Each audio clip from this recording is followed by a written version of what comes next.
In the aftermath of the murder of Charlie Kirk, I've seen liberals and conservatives alike tripping over themselves to properly memorialize him.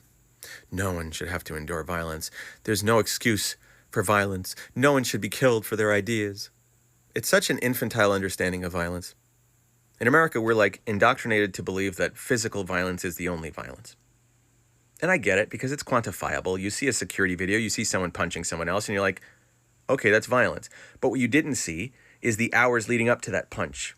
That somebody might have been goading someone, scaring someone, trying to intimidate somebody. Saying, oh, we hang people like you in this town, calling them racial slurs. Make him feel unsafe.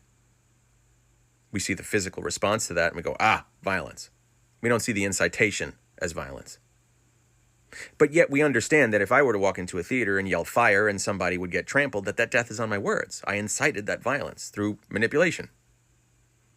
And that was Charlie Kirk's entire platform. His entire platform was violence.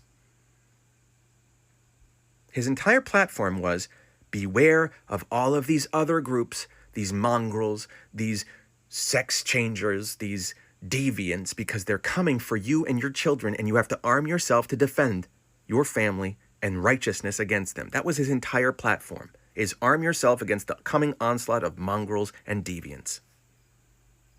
Is that not an incitation to violence?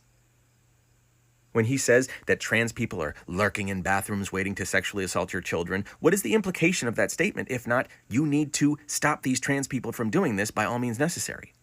Is that not an incitation to violence just because he didn't directly say you got to kill these trans people? When he says that prowling black gangs are hunting white people to eradicate, is that not a call to violence, saying you need to defend yourself against these prowling gangs of blacks, so you need to get them first? And I'm going to protect your right to do so by protecting the Second Amendment. Isn't that the implication for everything he says? Is you have to fight the coming onslaught of mongrels and deviants. He said, why shouldn't it be okay if you want to whip a foreigner that's not supposed to be here?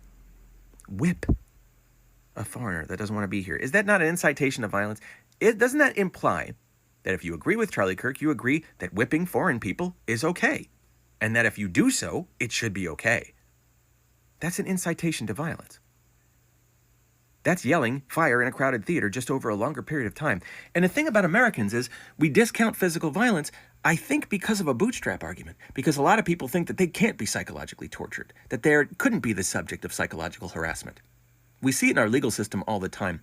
You know, a woman is the subject, the victim of psychological abuse from her spouse to the order of years, if not decades. And finally she cracks and kills him.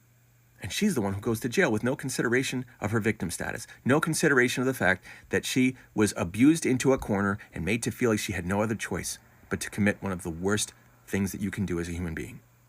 There's no consideration for that. We only see the violence that she perpetrated, not the psychological abuse that he perpetrated. And anybody that has endured both physical and psychological violence can attest that physical bruises heal a lot faster than brain bruises. Brain bruises can last a whole lifetime. If you're sexually assaulted, those physical aspects will heal, but the psychological aspect may never. And we all know that. But we ignore it on a grander scale when Donald Trump incites a mob to charge the Congress with the express intent to hang the vice president. He goes, well, the vice president is going to certify this election, so someone should do something about it, to an angry mob with pitchforks and a guillotine. At some point, you have to take responsibility for the incitation of violence. And that was Charlie Kirk's entire platform, was an incitation to violence. He's not a person to mourn. He was a fascist that was going on a fascist tour of college campuses to indoctrinate people before they were intellectually able to defend themselves into a violent ideology that deliberately othered people as mongrels and deviants, an army of which you have to eradicate. That was his entire platform. He was violent, and he suffered an end that he himself created.